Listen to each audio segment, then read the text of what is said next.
ஸ்ரீமதே ராமானுஜாய நமः. சாந்தாகாரம் புஜகசயனம் பத்மநாபம் சுரேஷம் விஸ்வாதாரம் ககனசதிருஷம் மேகவர்ணம் சுபாங்கம் லக்ஷ்மீகாந்தம் கமலநயனம் யோகிஹ்ருத்யானகம்யம் வந்தே விஷ்ணும் பவபயஹரம் சர்வலோகைகநாதம். நாள்தோறும் பகவத்கீதையில் நம்ம 7வது அத்தியாயமான ஞான விஞ்ஞான யோகத்தில் 11வது ஸ்லோகம் வரைக்கும் பார்த்துருக்கோம். இதில் கடந்த சில ஸ்லோகங்களாக பகவான் உலகத்தில் இருக்கக்கூடிய எல்லா விஷயங்கள்லேயும் அதில் விரும்பத்தக்க அந்த குணமாக விரும்பத்தக்க அந்த தன்மையாகவே இருக்கேன் அப்படின்றத அதிலேருந்து பிரிக்க முடியாத தன்மையாக இருக்கேன்னு பகவான் சொல்லித்தராரு.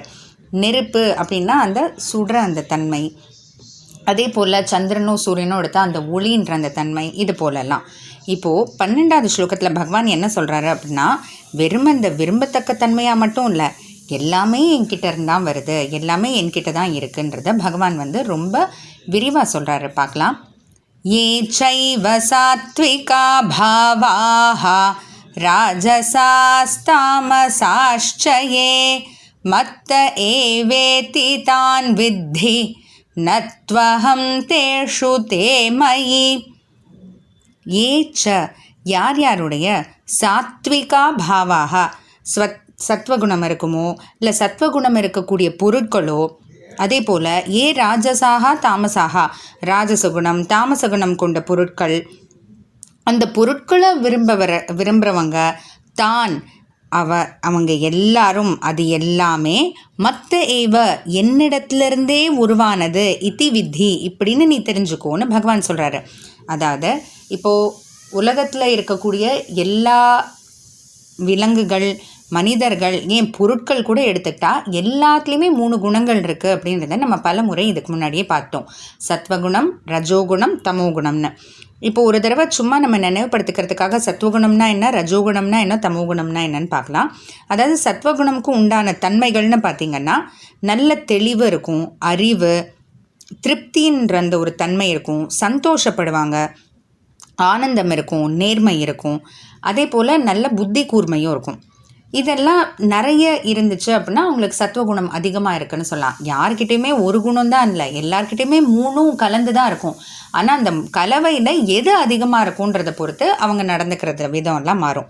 அடுத்து ரஜோகுணம்னுடைய தன்மைகள்லாம் என்னன்னு பார்த்தீங்கன்னா திருப்தியின்மை, திருப்தியே இருக்காது, கோபம் நிறைய வரும், பொறுமை கிடையாது, வெறுப்பு, பதற்றம், எதெடுத்தாலும் கவனமின்மை.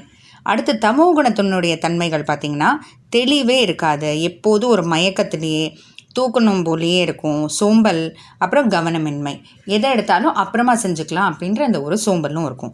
இதுதான் இந்த 3 குணங்களோட தன்மைகள். இப்போ பகவான் என்ன சொல்கிறாருன்னா, உலகத்தில் இருக்கக்கூடிய எல்லா பொருட்கள் பார்த்திங்கன்னா 3 குணமும் நிறைஞ்சதாக தான் இருக்கும். அப்படி இந்த 3 குணமுடைய எல்லா பொருட்கள், அந்த பொருட்கள் விரும்புகிறவங்க எல்லாமே என்னிடத்துல இருந்தால் வராங்கன்றதை நீ தெரிஞ்சுக்கோ. அதே போல் தேமயி, அது எல்லாமே என்ன சார்ந்து இருக்கே தவிர நத்துவகம் தேஷு, நான் அந்த பொருட்களையோ அந்த மனிதர்களையோ யாரையோ சார்ந்து இல்லை அப்படின்ட்டு பகவான் ரொம்ப தெளிவாக சொல்கிறாரு.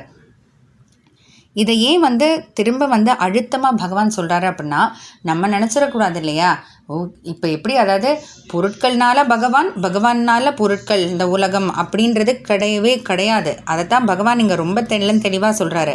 என்கிட்ட இருந்து தான் எல்லா பொருட்கள், அந்த பொருட்களை விரும்புகிறவங்க எல்லாரும் வந்திருக்காங்க, என்னை சார்ந்து எல்லாரும் இருக்காங்க தவிர நான் இவங்களை சார்ந்து இதுகளை சார்ந்து இல்லை அப்படின்றத பகவான் இந்த 12வது ஸ்லோகத்தில் சொல்கிறாரு.